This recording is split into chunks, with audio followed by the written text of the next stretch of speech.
Chapter 75 శాంతి ఇంకా నిశ్శబ్దంలో నువ్వు ఎదుగుతావు. గురువు అనివార్యమని భారతీయ సంప్రదాయం చెబుతుంది. ఆయన పాత్ర ఎంతవరకు ఉంటుంది? శాంతియుతంగా ఇంకా శాశ్వతంగా హృదయంలో ప్రకాశించే వెలుగే నిజమైన గురువు.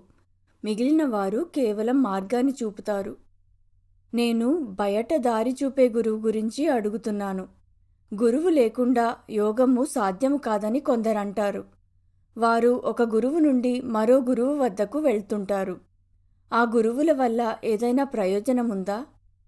వారు తాత్కాలికమైన కాలపరిమితి గల గురువులు. వారిని నువ్వు జీవితంలోని ప్రతి అడుగులో చూడొచ్చు. జ్ఞానం లేదా నైపుణ్యాన్ని సంపాదించడానికి వారు అవసరం. తల్లి ఒక జీవితానికే పరిమితం. అలానే గురువు కూడా. అతడు తన ప్రయోజనాన్ని నెరవేరుస్తాడు. ఇంకా తన స్థానాన్ని తరువాతి వారికి ఇస్తాడు. అది చాలా సహజం. దానికి ఎటువంటి నింద జోడించబడదు. అయితే నాకు వివిధ జ్ఞానాలకు వేరువేరు గురువులు అవసరమవుతారా? ఈ విషయాల్లో ఏ నియమం ఉండదు. బాహ్యమైనది అస్థిరమైనది, లోపలిది శాశ్వతమైనది, ఇంకా మార్పులేనిది. అది కనిపించడంలో ఇంకా చర్యల్లో ఎప్పుడూ కొత్తగా ఉంటుంది. బయటి గురువు ఇంకా లోపలి గురువు మధ్య ఉన్న సంబంధమేంటి? బయటి గురువు లోపలి గురువుకు ప్రాతినిధ్యం వహిస్తాడు. లోపలి గురువు బయటివాడిని కొంతకాలం స్వీకరిస్తుంది. కష్టమెవరిది? శిష్యునిదే. బయటి గురువు బోధిస్తాడు. లోపలి గురువు శక్తిని అందిస్తాడు. జాగరూకతతో అనువర్తించడం శిష్యుని పని. శిష్యునికి సంకల్పం, తెలివితేటలు ఇంకా శక్తి లేకపోతే బయటి గురువు నిస్సహాయుడే. లోపలి గురువు అవకాశం కొరకు వేచి ఉంటాడు. మూఢత్వము ఇంకా తప్పుడు అన్వేషణలు ఒక సంక్షోభాన్ని తెస్తాయి. అప్పుడు శిష్యుడు తన స్వంత దుస్థితి వలన మేల్కొంటాడు. ప్రకృతి నుండి వచ్చే ఘోరమైన దెబ్బల కోసం ఎదురు చూడకుండా తనను తాను ముందే సరిదిద్దుకునేవాడు తెలివైనవాడు. అది బెదిరింపా? బెదిరింపు కాదు, అదో హెచ్చరిక. లోపలి గురువు అహింసకు కట్టుబడి ఉండడు. మొండిగా ఉన్న లేదా వక్రబుద్ధి గల వ్యక్తిత్వాన్ని నాశనం చేసేందుకు అతడు కొన్నిసార్లు చాలా హింసాత్మకంగా ఉండవచ్చు. జీవితం ఇంకా సంతోషంలాగా బాధ ఇంకా మరణం కూడా అతడి సాధనాలు. ద్వంద్వత్వంలో మాత్రమే అహింస ఏకం చేసే చట్టం అవుతుంది. ఒకరు తమ సొంత ఆత్మ పట్ల భయం కలిగి ఉండాలా? భయం అవసరం లేదు. అది నీ మంచే కోరుతుంది. కానీ దాన్ని గంభీరంగా తీసుకోవాలి. అది శ్రద్ధను ఇంకా విధేయతను కోరుతుంది. దాని మాట విననప్పుడు ఒప్పించడం కాస్త బలవంతమవుతుంది. అది ఎదురు చూడగలదు, కానీ తిరస్కరించబడకూడదు. సమస్య లోపలి గురువా బయటి గురువా అని కాదు. గురువు ఎప్పుడూ అందుబాటులోనే ఉన్నాడు. లోపించినదల్లా ఓ పండిన శిష్యుడే. ఒకరు సిద్ధంగా లేనప్పుడు గురువు మాత్రం ఏం చేయగలడు? సిద్ధంగా ఉండడమా లేక కోరుకోవడమా? రెండూ. అవి రెండూ ఒక్కదాని కిందకే వస్తాయి. దాన్ని అధికారి అంటాము. దాని అర్థం సామర్థ్యం ఇంకా అర్హత అని. బయటి గురువు దీక్షను ఇవ్వగలడా? అతడు అన్ని రకాల దీక్షలను ఇవ్వగలడు. కానీ సత్యం యొక్క దీక్ష లోపలి నుండి రావాల్సిందే. నాకు కేవలం నేను అన్నదొక్కటే తెలుసు. ఈ లోపలి నేను బయటి నేను కేవలం వివరించడానికి ఇంకా ప్రోత్సహించడానికి బాగుంటుంది. మనము స్వతంత్రమైన ఉనికి లేని వాటికి ప్రాధాన్యతనిస్తున్నట్టు అనిపిస్తోంది. బయటిది ఇంకా లోపలిది రెండూ ఊహించబడినవే. ఒక ముల్లును తీయడానికి మరో ముల్లు అవసరమైనట్లే నేను అనే వ్యామోహం నయం కావడానికి మరో ఉన్నతమైన నేనుతో ముట్టడి అవసరం. అన్ని వాదనలు తిరస్కరణకు పిలుపునిస్తాయి. అయితే ఇది మొదటి అడుగు మాత్రమే. తరువాతిది రెండిటిని దాటి వెళ్ళడం. నా దృష్టిని నా వైపుకు మరల్చడానికి నాకు బాహ్య గురువు అవసరమని నేను అర్థం చేసుకోగలను. నాలో దీర్ఘమైన మార్పులు తీసుకురావడంలో అతడు ఎంత నిస్సహాయుడో నాకు అర్థమవుతోంది. మీరు మొదలు లేని, మార్పు లేని, ఇంకా లక్ష్యంగా నిలిచే లోపలి సద్గురువు గురించి చెబుతున్నారు.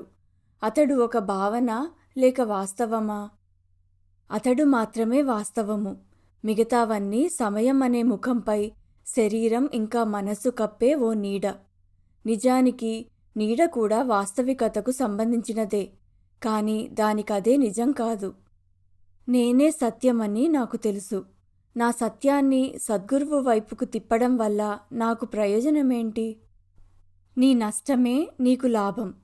నీడ నీడగా చూడబడినప్పుడు దాన్ని అనుసరించడం ఆపుతావు. నువ్వు వెనక్కి తిరిగి చూస్తే అక్కడే ఎప్పుడూ వెలుగుతూ ఉన్న సూర్యుణ్ణి కనుగొంటావు. లోపలి గురువు బోధిస్తాడా? నువ్వు లోపలున్న ఒక శాశ్వతమైన మార్పులేని వాస్తవికతయని, చైతన్యమని, కనిపించే వాటికి అతీతంగా ఉన్న ప్రేమవన్న నమ్మకాన్ని అందిస్తాడు. నమ్మకం ఒక్కటే సరిపోదుగా, నిశ్చయత ఉండాలి. నిజమే, కానీ ఈ విషయంలో నిశ్చయత ధైర్యం యొక్క రూపాన్ని తీసుకుంటుంది. భయం మొత్తంగా ఆగిపోతుంది. ఈ భయము లేని స్థితి తప్పు పట్టలేనంత కొత్తగా అనిపిస్తుంది. అయినా సొంతమైనదిగా, లోతైనదిగా, కాదనలేనిదిగా ఉంటుంది. ఆధ్యాత్మిక ప్రయత్నాలలో పురోగతి అంటే ఏంటి? ఏది ఒకరిని అభివృద్ధిపరుస్తుంది? పురోగతి ఏంటో తెలియాలంటే నువ్వు అతీతంగా వెళ్ళాలి. పురోగతిలో మౌనం ఒక ప్రధానమైన అంశం. శాంతి ఇంకా నిశ్శబ్దంలో నువ్వు ఎదుగుతావు. మనస్సు ఏమాత్రం ప్రశాంతత లేకుండా ఉంది. దాన్ని నెమ్మదిపరచడానికి మార్గమేంటి? గురువును నమ్ము. నా విషయమే తీసుకో. నా గురువు నన్ను నేను అనే భావనపై మనసు పెట్టమని, ఇంకేమీ పట్టించుకోవద్దని ఆదేశించారు. నేనది పాటించాను. నేను ఎటువంటి శ్వాస పద్ధతులను, ధ్యానాన్ని అవలంబించలేదు. గ్రంథాలను చదవలేదు. ఏం జరుగుతున్నా నేను నా దృష్టిని పక్కకు తిప్పేవాడిని. దాన్ని నేను ఉన్నాను అనే దానిపైకి తీసుకువచ్చేవాడిని. ఇది చాలా సరళంగా ఉంది అనిపించొచ్చు. అయినా అది పనిచేసింది. విధేయత అన్ని కోరికలను, భయాలను కరిగించే ఓ శక్తివంతమైన ద్రావకం. మనసును ఆక్రమించే వాటన్నిటి నుండి పక్కకు తిరుగు. నువ్వు పూర్తి చేయవలసిన పనులను చేయి, కానీ కొత్త విధుల నుండి తప్పించుకో. మనసును ఖాళీగా ఉంచు. అందుబాటులో ఉండు. ఆహ్వానించకుండా వచ్చే వాటిని అడ్డుకోకు. చివరికి నువ్వు ఒక గ్రహించలేని స్థితికి చేరుకుంటావు. అసంగము యొక్క ఆనందమును, వర్ణించలేని ఒక నిజమైన స్వేచ్ఛను అనుభూతి చెందుతావు. సత్యాన్ని కోరే వ్యక్తి ఉత్సుకతతో యోగాభ్యాసం చేసినప్పుడు అతడికి సహాయం తన లోపలి గురువు నుండి వస్తుందా? అన్నీ అవంతకవే జరుగుతాయి. సాధకుడు కాని, గురువు కాని ఏమీ చేయడు. విషయాలు ఎలా జరుగుతాయో అలాగే జరుగుతాయి. నిందలు లేదా ప్రశంసలు కర్తృత్వ భావన కనిపించిన తరువాత పంచిపెట్టబడతాయి. విడ్డూరంగా ఉంది. ఖచ్చితంగా చేసేవాడు చేయబడ్డ కర్మ కంటే ముందొస్తాడుగా. అది తిరగేసి ఉంటుంది. కర్మము ఒక యథార్థము, చేసేవాడు కేవలం ఒక భావన. ఏదైనా జరగడానికి అనేక కారణాలు అవసరమవుతాయి. ప్రతిదీ ప్రతిదానికి బాధ్యత వహిస్తుంది. నేను, నాది అనే భ్రమల నుండి పుట్టిన కర్తృత్వము కల్పితమైనది. ఆధ్యాత్మిక సాధనల విషయంలో నా సందేహాలు ఇంకా తీరలేదు. ఎవరు ప్రయత్నం చేస్తారు? లోపలివాడా లేక బయటివాడా? నువ్వు ప్రయత్నం, అంతర్గతం, బాహ్యం మొదలైన పదాలను కనిపెట్టావు. ఇంకా వాటిని వాస్తవంపై రుద్దాలని చూస్తున్నావు. విషయాలు కేవలం జరుగుతాయి, కానీ నువ్వు నీ భాష ద్వారా విధానాలను నిర్మించాలనుకుంటావు. పదాలు కేవలం అలవాటు వల్ల ఏర్పడ్డ చిహ్నాలు మాత్రమే. ఆధ్యాత్మిక పుస్తకాల వల్ల ఉపయోగమేంటి? అవి అజ్ఞానాన్ని పారద్రోలడంలో సహాయపడతాయి. అవి మొదట్లో ఉపయోగపడతాయి, కానీ చివరికి అడ్డుగా మారతాయి. వాటిని ఎప్పుడు విసర్జించాలో తెలుసుకోవాలి. ఆత్మకు, సత్వానికి మధ్య ఉన్న సంబంధమేంటి?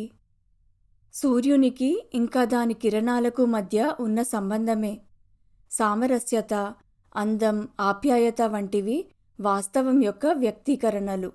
అది వాస్తవం యొక్క చర్య, పదార్థంపై ఆత్మ యొక్క ప్రభావం. తమస్సు కప్పేస్తుంది, రజస్సు వక్రీకరిస్తుంది, సత్వము సామరస్యత చేకూరుస్తుంది. సత్వము ఎదిగే కొద్దీ కోరికలు ఇంకా భయాలు ముగిసిపోతాయి. నిజమైన ఉనికి మనసులో ప్రతిబింబిస్తుంది. పదార్థము, ఆత్మ ఒకటిగా చూడబడతాయి. తలుపు ముందే నిలుచున్న మనిషిలా అనిపిస్తోంది నాకు. కానీ లోపలికి రావడానికి కోరిక, భయం అనే కుక్కలు కాపలా కాస్తున్నాయి. నేనేం చేయగలను? గురువు ఆజ్ఞను పాటించు. ధైర్యంగా ఎదురెళ్ళు. అవి అక్కడ లేవన్నట్టుగా నడుచుకో. మళ్ళీ చెబుతున్నా, విధేయతే గొప్ప నియమం.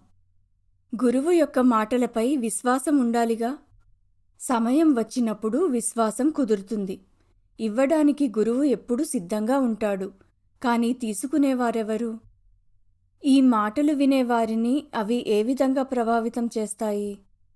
శ్రద్ధ ఇంకా ఆలోచన గల పాఠకుడిలో అవి పండి పూలు పళ్లను కాయిస్తాయి. వాస్తవంపై ఆధారపడ్డ పదాలు వాటి స్వంత శక్తిని కలిగుంటాయి.